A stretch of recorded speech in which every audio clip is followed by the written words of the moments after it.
ఉపబర్హనుడనే పేరు విన్నావా? లేదమ్మా, వినలేదు. అక్కడ కనిపిస్తున్న ఆ చిన్న పిల్లోడు ఎవరో తెలుసా? ఎవరమ్మా అతను? నారదముని గతజన్మకి రిలేటెడ్ విజువల్స్ అవి. అవునా? ఎలా తెలుసు? అవును, ఈ దృశ్యాలు ఆయన జీవితం గురించి చెబుతున్నాయి. ఓహ్, అది చాలా ఆసక్తికరంగా ఉంది. నారదమునికి గత జన్మలో జీవితం ఇలా ఉండేదా? దేవతలు కూడా గౌరవించే నారద మహర్షి ఎప్పుడూ నారాయణ నారాయణ అంటూ భగవన్నామాన్ని వ్యాప్తి చేసిన ఆ మహర్షి ఒకప్పుడు గంధర్వుడిగా విలాస జీవితంలో మునిగిపోయాడని మీకు తెలుసా? అంతేకాదు, ఒక చిన్న తప్పు వల్ల దేవతల సభలోనే శాపం పొందాడు. ఆ శాపమే అతడిని దాసీపుత్రుడిగా పుట్టించింది. కానీ అదే శాపం ఎలా వరంగా మారింది? ఒక సాధారణ బాలుడు బ్రహ్మ మానసపుత్రుడైన నారద మహర్షిగా ఎలా ఎదిగాడు? ఈ అద్భుతమైన రహస్యాన్ని ఇప్పుడు తెలుసుకుందాం. మునుపటి వీడియోలో వ్యాసముని యొక్క నిర్వేదాన్ని పోగొట్టడానికి అతని దగ్గరకు నారదముని వచ్చి భగవంతుని మహిమలను సంపూర్ణంగా వివరించేలా రచనలు చేయమని ఉపదేశించడాన్ని చూశాము. కానీ భగవంతుని మహిమలనే ఎందుకు రచన చెయ్యాలో అన్న సందేహాన్ని తొలగిపోయేలా తన గత జన్మ రహస్యాన్నే ఉదాహరణగా చెప్పడాన్ని ఈ వీడియోలో చూద్దాం. అసలు నారదముని పూర్వజన్మ ఏమిటి? వ్యాసముని నిర్వేదము గురించి ప్రస్తావించినటువంటి సూతముని సౌనకాది మునులతో చర్చించినటువంటి తదుపరి అంశాన్ని చూద్దాం. ఉపబర్హనుడు అనే గంధర్వుడు. ఉపబర్హనుడు అనే పేరు ఎప్పుడైనా విన్నారా? నారద మహర్షి గత జన్మలో ఉపబర్హనుడు అనే గంధర్వుడు.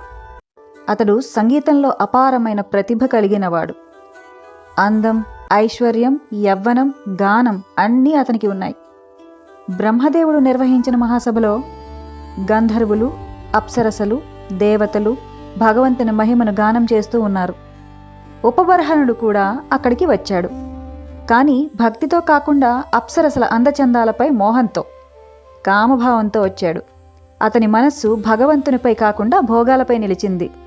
పాపం, ఒక చిన్న మనోవికారమే అతని జీవితాన్ని పూర్తిగా మార్చబోతోందని అప్పటికి ఉపబర్హనుడికి తెలియదు. బ్రహ్మదేవుని శాపం. సభలో భగవంతుని కీర్తన జరుగుతూ ఉండగా ఉపబర్హనుడు అప్సరసలతో సరసాలాడటం ప్రారంభించాడు. ఇది చూసిన బ్రహ్మదేవుడు కోపంతో అన్నాడు, దైవసభ పవిత్రతను మర్చిపోయావు, భక్తిని విడిచి భోగాన్ని కోరుకున్నావు, కాబట్టి మానవలోకంలో దాసీపుత్రుడిగా జన్మించు. క్షణంలోనే ఉపబర్హనుడు తన దివ్య శరీరాన్ని కోల్పోయాడు. అతనికి అప్పుడే అర్థమైంది, భక్తి లేని ప్రతిభ, వినయం లేని సంపద ఎంత ప్రమాదకరమో. అయితే శాపం పొందిన ఉపబర్హనుడు తరువాతి జన్మలో చేసిన ఒక పని కారణంగా స్వయంగా శ్రీహరిని దర్శించే భాగ్యాన్ని పొందబోతున్నాడు. అది ఎలా? దాసీపుత్రునిగా జన్మ. తర్వాతి జన్మలో అతడు ఒక సేవకురాలికి కుమారుడిగా జన్మించాడు. తండ్రి లేడు, పేదరికం, సమాజంలో గౌరవం లేదు. కానీ అతని తల్లి ఎంతో ప్రేమతో పెంచింది.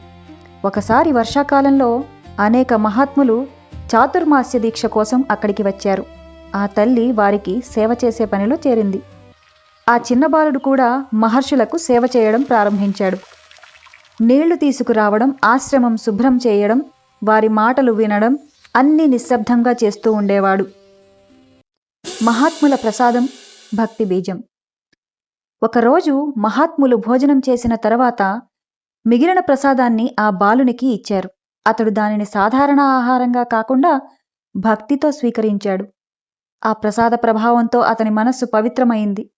ప్రతిరోజు మహాత్ములు శ్రీహరి లీలలను చర్చించేవారు. వారు మాట్లాడుకునేవి సృష్టి రహస్యాలు, విష్ణువు అవతారాలు, భక్తుల మహిమ, కృష్ణలీలలు. ఇవన్నీ కూడా ఆ చిన్న బాలుడు పక్కనే కూర్చుని నిశ్శబ్దంగా వినేవాడు.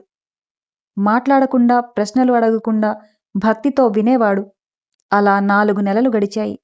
ఆ 4 నెలల్లో అతని హృదయంలో భక్తి బీజం మొలకెత్తింది. వెళ్లే ముందు మహాత్ములు అతన్ని ఆశీర్వదించి, భగవంతునిపై నీ భక్తి ఎన్నటికీ నశించదు అని చెప్పారు. మహాత్ములు వెళ్ళిపోయిన తర్వాత ఆ బాలుడికి జీవితంలో పెద్ద పరీక్ష ఎదురైంది. అదే అతడిని మహర్షిగా మార్చే మలుపు. తల్లి మరణం. తల్లి ఒకరే అతనికి ఆధారం. ఒకరోజు రాత్రి ఆమె పాలు పితకడానికి బయటకు వెళ్ళింది. చీకటిలో ఒక విషసర్పం ఆమెను కాటు వేసింది. అక్కడికక్కడే ఆమె ప్రాణాలు విడిచింది. అనాథగా మిగిలిన బాలుడు. 5 ఏళ్ల బాలుడు ఒంటరివాడయ్యాడు. సాధారణ పిల్లవాడైతే కన్నీళ్లు పెట్టుకునేవాడేమో, కానీ మహాత్ముల సత్సంగం వల్ల అతనిలో వైరాగ్యం కలిగింది. అతడు ఇలా అనుకున్నాడు, భగవంతుడు నన్ను తన వైపు తీసుకువెళ్లడానికి బంధాలను తొలగిస్తున్నాడేమో అని భావించి ఉత్తర దిశగా ప్రయాణం ప్రారంభించాడు. ఒంటరిగా ప్రయాణం సాగిస్తున్న ఆ బాలుడికి ఆ అడవిలో ఏమి కనిపించింది? అడవిలో ధ్యానం, శ్రీహరి దర్శనం. అడవులు, పర్వతాలు, నదులు, గ్రామాలు, ఇలా ఎన్నో ప్రాంతాలు దాటాడు. చివరికి ఒక ప్రశాంతమైన అడవిలో రావి చెట్టు క్రింద కూర్చున్నాడు. మహాత్ములు చెప్పిన విధంగా తన మనస్సును శ్రీహరి పాదాలపై కేంద్రీకరించాడు. క్రమంగా అతని హృదయం భక్తితో నిండిపోయింది. అప్పుడే అతని అంతరంగంలో ఒక అద్భుతమైన దివ్య రూపం ప్రత్యక్షమయ్యింది. శంఖం, చక్రం, గద, పద్మం, వీటిని ధరించిన చతుర్భుజ శ్రీ మహావిష్ణువు దర్శనమిచ్చాడు. ఆనందంతో బాలుడి శరీరం కంపించింది. కానీ కొన్ని క్షణాలలోనే ఆ రూపం అదృశ్యమైపోయింది.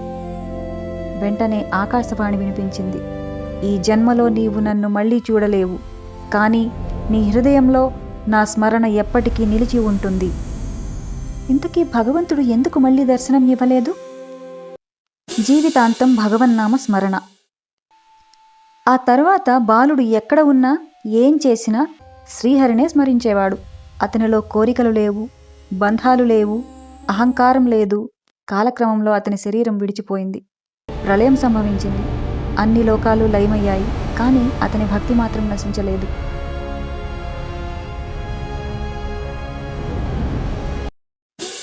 బ్రహ్మ మానసపుత్రుడిగా దేవర్షి నారదుడు. కొత్త సృష్టి ప్రారంభమైనప్పుడు బ్రహ్మదేవుని మనస్సు నుండి నారద మహర్షి అవతరించారు. ఆయనకు దివ్యమైన మహతి అనే వీణ లభించింది. భగవంతుడు ఆయనకు 3 లోకాలలో సంచరించే శక్తిని ప్రసాదించాడు.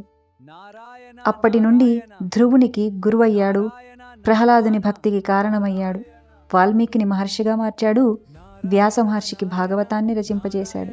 అందుకే నారదముని చెప్పుకునేదేమంటే, మహాత్ముల సేవ, హరికథా శ్రవణం, భగవన్నామ స్మరణ ఇవన్నీ తనను దేవర్షిగా మార్చాయి అన్నది. కనుక లోకాలన్నింటిలో సంచరిస్తూ భక్తులను భగవంతుని దగ్గరకు చేర్చడమే అతనికి లక్ష్యంగా మారింది. ఒకప్పుడు అప్సరసల మోహంలో పడిన గంధర్వుడు, శాపం పొందిన దాసీపుత్రుడు, తల్లిని కోల్పోయిన అనాథ బాలుడు, అతడే తరువాత దేవతలు నమస్కరించే నారద మహర్షిగా మారాడు. అంటే జీవితంలో చేసిన తప్పు అంతిమం కాదు. తప్పు తర్వాత మనం ఎంచుకునే మార్గమే మన భవిష్యత్తును నిర్ణయిస్తుంది. శాపం కూడా భగవంతుని కృపతో వరంగా మారుతుంది. అందుకే నారద మహర్షి జీవితం మనకు చెప్పే గొప్ప సందేశం ఏమిటంటే, భక్తి ఉన్న చోట గతపాపాలు అడ్డంకి కావు. భగవంతుని వైపు వేసిన ఒక్క అడుగు కూడా వ్యర్థం కాదు. అంటే భగవంతుని స్మరించడం వల్ల మనకు ప్రశాంతత కలిగి జీవితంలో మంచి మార్పులు వస్తాయని తెలియజేశారు. అందరూ భక్తితో ప్రార్థించి దైవానుగ్రహం పొందాలని ఈ వీడియో సందేశం ఇస్తుంది. శ్రీమద్ భాగవతంలో నారద మహర్షి తన దాసీపుత్ర జన్మను వివరిస్తారు. అయితే అంతకుముందు గంధర్వుడైన ఉపబర్హనుడి చరిత్ర, బ్రహ్మదేవుని శాపం వంటి వివరాలు బ్రహ్మవైవర్త పురాణంలో లభిస్తాయి. మరి అలాంటి నారద మహర్షిని ప్రపంచం మొత్తం కలహభోజనుడు అని ఎందుకు పిలిచింది? నిజంగా ఆయన కలహాలు పెట్టేవాడా? లేక ప్రతి కలహం వెనుక ఒక దైవరహస్యం ఏమైనా దాగుందా? ఈ ఆశ్చర్యకరమైన నిజాన్ని కూడా తెలుసుకుందాం రండి. నారద మహర్షి దేవతల దగ్గరకు వెళ్తాడు, రాక్షసుల దగ్గరికి వెళ్తాడు, రాజుల దగ్గరికి వెళ్తాడు. ఎక్కడికి వెళ్ళినా ఏదో ఒక కలహం జరుగుతుంది. అందుకే చాలామంది ఆయనకు కలహభోజనుడు అని పిలుస్తుంటారు. కానీ ఆశ్చర్యకరమైన విషయం ఏంటంటే, నారదుడు కలగజేసుకున్న ప్రతి సంఘటన చివరికి భగవంతుని లీలలకు కారణమైంది. రావణుని వినాశనం వెనుక కూడా ఆయనే ఉన్నాడా? కంసుని భయం పెంచే కృష్ణావతారాన్ని వేగవంతం చేసింది కూడా ఆయనేనా? ధ్రువుడి బాధను భక్తిగా మార్చింది కూడా ఆయనేనా? నిజంగా నారదుడు కలహభోజనుడా, లేక నారాయణుని అత్యంత ప్రియ భక్తుడా? ఈరోజు ఆ రహస్యాన్ని తెలుసుకుందాం.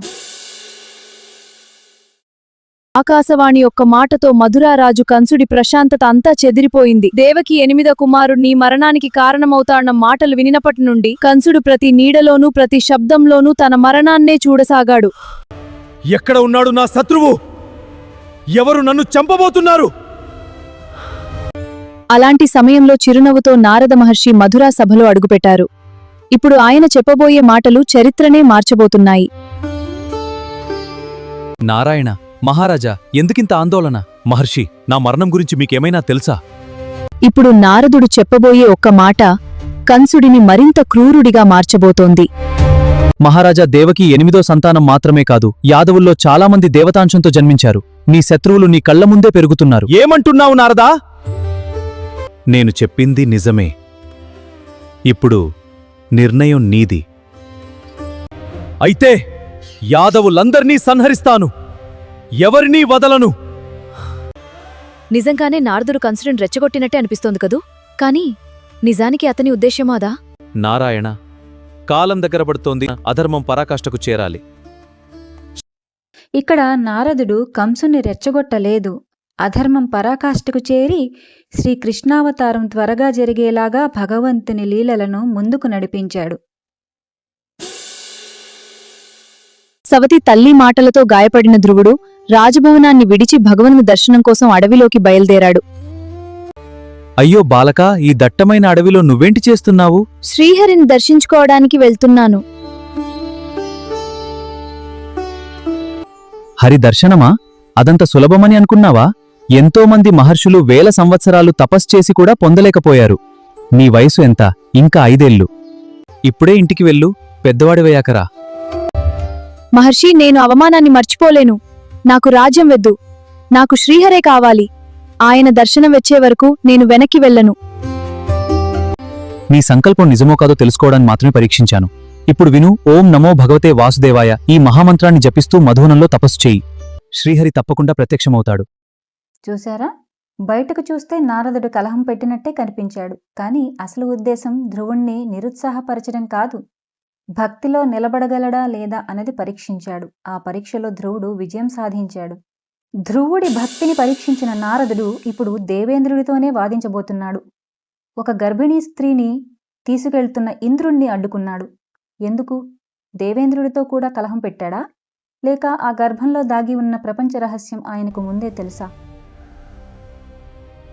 హిరణ్యకశిపుడు ఘోర తపస్సులో ఉన్న సమయంలో దేవతలు అతని రాజ్యంపై దాడి చేశారు. అతని భార్య కయాధువును బంధించి ఇంద్రుడు తనతో తీసుకెళ్తున్నాడు. ఇంద్ర, దేవేంద్ర, ఎక్కడికీ తొందర? నారదా, ఈమె హిరణ్యకశిపుని భార్య. ఆమె గర్భంలో మరో రాక్షసుడు పెరుగుతున్నాడు. పుట్టగానే అతడిని సంహరిస్తాను. దేవేంద్ర, దేవతల రాజువైన నువ్వు ఇంకా పుట్టని శిశువుకే భయపడుతున్నావా? భయమా? కాదు. అయితే ఎందుకు? ఒకవేళ ఆ బిడ్డ నీ శత్రువు కాకపోతే? అసురుడి కుమారుడు అసురుడే అవుతాడు. ఇక్కడ నారదుడు ఎందుకు ఇలా మాట్లాడుతున్నాడు? దేవేంద్రుడిని రెచ్చగొట్టడానికా, లేక ఆయనకు ముందే తెలిసిన ఒక దివ్య రహస్యం ఉందా? దేవేంద్ర, ఈ గర్భంలో ఉన్న శిశువు అసురుడు కాదు. అతడు శ్రీహరికి అత్యంత ప్రియమైన భక్తుడు. అతని పేరు ప్రహ్లాదుడు. ఏమంటున్నావు మహర్షి? ఆ విధంగా నారదముని కయాదువును అక్కడ్నుండి తన ఆశ్రమానికి తీసుకువెళ్తారు. మహర్షి, నా బిడ్డను కాపాడండి. భయపడకు తల్లి. ఇక్కడ ఉండి ప్రతిరోజూ శ్రీహరి కథలు విను. నీ బిడ్డ కూడా వింటాడు. చూశారా? మొదట చూస్తే నారదుడు ఇంద్రుడితో వాదిస్తున్నట్టే అనిపించింది, కానీ ఆయన ఉద్దేశం కలహం కాదు, ప్రపంచానికి అత్యంత గొప్ప విష్ణు భక్తుణ్ణి రక్షించడం. అంతేకాదు, గర్భంలోనే హరికథ వినిపించి ప్రహ్లాదుణ్ణి జన్మించకముందే భక్తుడిగా తీర్చిదిద్దాడు. ఇప్పుడు మరో సంఘటన. ఒక క్రూరమైన దొంగను ఒకే ఒక్క ప్రశ్నతో మహర్షిగా మార్చిన నారదుడు. ఆ ప్రశ్న ఏమిటి? ఇప్పుడు మీరు చూడబోయేది నారద మహర్షి జీవితంలో అత్యంత ఆశ్చర్యకరమైన సంఘటన. ఒక క్రూరమైన దొంగ వందలాది మందిని దోచుకున్నాడు. ఇలాంటి వ్యక్తిని నారదుడు ఖడ్గంతో కాదు, యుద్ధంతోనూ కాదు, కేవలం ఒకే ఒక ప్రశ్నతో ఓడించాడు. ఆ ప్రశ్న ఏమిటో తెలుసుకున్న తర్వాత నారదుడిని కలహభోజనుడు అనాలా లేక జగద్గురువు అనాలా మీరే నిర్ణయించండి. దట్టమైన అడవిలో ప్రయాణికులను దోచుకుంటూ జీవిస్తున్నాడు రత్నాకరుడు. ఆ రోజు అతని దారిలో ఒక మహర్షి వచ్చారు. ఆయన నారదుడు. ఆగుముని, నీ దగ్గర ఉన్నదంతా ఇచ్చి వెళ్ళిపో. నేను ఇవ్వడానికి సిద్ధమే, కాని ముందు ఒక చిన్న ప్రశ్నకు సమాధానం చెప్పు. ప్రశ్నలా? నా కత్తి చూసి కూడా భయపడట్లేదా? నీ కత్తికి కాదు, నీ అజ్ఞానానికి జాలిపడుతున్నాను. నన్ను అవమానిస్తున్నావా? లేదు. నీ కుటుంబం కోసం పాపాలు చేస్తున్నావు కదా? అవును. అయితే ఆ పాపంలో నీ భార్య పిల్లలు తల్లిదండ్రులు కూడా భాగస్వాములవుతారా? ఇక్కడ గమనించారా? నారదుడు అతన్ని రెచ్చగొడుతున్నట్టే కనిపిస్తున్నాడు. ఇప్పుడు రత్నాకరుడు ఏమి చేస్తాడో చూడండి. నేను మీ అందరి కోసం దోపిడీలు చేస్తున్నాను. నా పాపంలో మీరు కూడా భాగం పంచుకుంటారా? లేదు, నీ బాధ్యత కుటుంబాన్ని పోషించడం, పాపం మాత్రం నీదే. మహర్షి, నా కళ్ళను తెరిపించారు. నన్ను కాపాడండి. నేను చెప్పిన ప్రశ్న వల్ల నీకు కోపమొచ్చింది కదా? అదే ప్రశ్న నీ జీవితాన్ని మార్చింది. ఇప్పుడు రామనామాన్ని జపించు. నాకు అనడం రావడం లేదు. అయితే మరా మరా అని జపించు. మరా మరా మరా మరా మరా మరా మరా మరా రామ రామ రా. ఏళ్ల తరబడి తపస్సు చేశాడు రత్నాకరుడు. అతని చుట్టూ చీమలు పుట్ట నిర్మించాయి. ఆ రత్నాకరుడే వాల్మీకి మహర్షిగా ప్రపంచానికి రామాయణాన్ని అందించాడు. చూశారా? నారదుడు కుటుంబంలో కలహం పెట్టలేదు. ఒక మనిషి తన జీవిత సత్యాన్ని తెలుసుకునేలాగా చేశాడు. కొన్ని ప్రశ్నలు బాధపడతాయి, కానీ అదే ప్రశ్నలు జీవితాన్ని కూడా మార్చేస్తాయి. ద్వారకలో శ్రీకృష్ణుడు సత్యభామతో ఆనందంగా ఉన్న సమయం. అప్పుడు అక్కడికి చిరునవ్వుతో నారద మహర్షి వచ్చారు. అమ్మా సత్యభామ, నువ్వు శ్రీకృష్ణుని ఎంతో ప్రేమిస్తున్నావని అందరికీ చెబుతావు కదా? అది చెప్పాల్సిన అవసరమా మహర్షి? ఈ ప్రపంచంలో కృష్ణుడిని నాకంటే ఎక్కువగా ఎవరూ ప్రేమించరు. అయితే ఆ ప్రేమకు ఒక చిన్న పరీక్ష పెట్టమంటావా? గమనించారా? నారదుడు మళ్లీ పరీక్ష అనే పేరుతో కొత్త కలహానికి తెర తీశాడు అని అనిపిస్తుంది. శ్రీకృష్ణుడిని తులాభారంలో కూర్చోబెట్టు. మరోపక్క నీ బంగారాన్ని వేయి. నీ ప్రేమ నిజమైతే తులం సమానమవుతుంది. ఇంతేనా? నా సంపదతో ప్రపంచాన్నే కొనగలను. ఇంకా బంగారం తీసుకురండి. ఇది ఎలా సాధ్యం? ఏమైంది దేవి? ప్రేమకు బంగారం చాలలేదా? ఇప్పుడు సత్యభామ ఓడిపోతుందా లేదా మరేదైనా వింత జరుగుతుందా? చూద్దాం. మహర్షి, నేను ప్రయత్నించవచ్చా? తప్పకుండా దేవి. మహర్షి, నేను ఓడిపోయాను. కాదు దేవి, ఓడింది నీ గర్వం. భగవంతుని దగ్గర సంపదకు విలువ లేదు, భక్తికే విలువ ఉంది.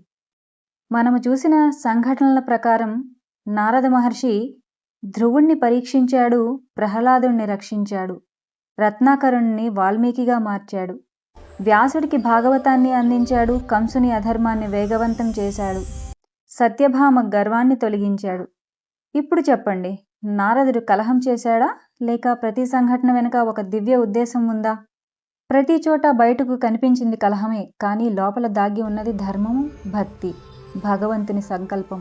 భాగవతంలో నారదుడు తన గురించి ఎక్కడా కూడా నేను కలహభోజనుణ్ణి అని చెప్పలేదు. ఆయన భగవంతుని నామాన్ని ప్రచారం చేసిన మహాభాగవతుడు. భక్తిని పెంచడానికి, ధర్మాన్ని స్థాపించడానికి అవసరమైన చోట ప్రశ్నించాడు, అవసరమైన చోట హెచ్చరించాడు, అవసరమైన చోట పరీక్షించాడు. అందుకే నారదుడు లేకపోతే ధ్రువుడు ధ్రువతార కాలేడు, ప్రహ్లాదుడు మహాభక్తుడు కాలేడు, వాల్మీకి రామాయణాన్ని రచించలేడు, సత్యభామ భక్తి యొక్క గొప్పదనాన్ని తెలియజెప్పలేడు. అంటే నారద మహర్షి కలహభోజనుడు కాదు, భక్తి భోజనుడు. ఈ వీడియో మీకు నచ్చినట్లయితే హరే కృష్ణ అని కమెంట్ చేయండి. భాగవత మహిమ అందరికీ చేరేలా ఈ వీడియోను షేర్ చేయండి. హరే కృష్ణ.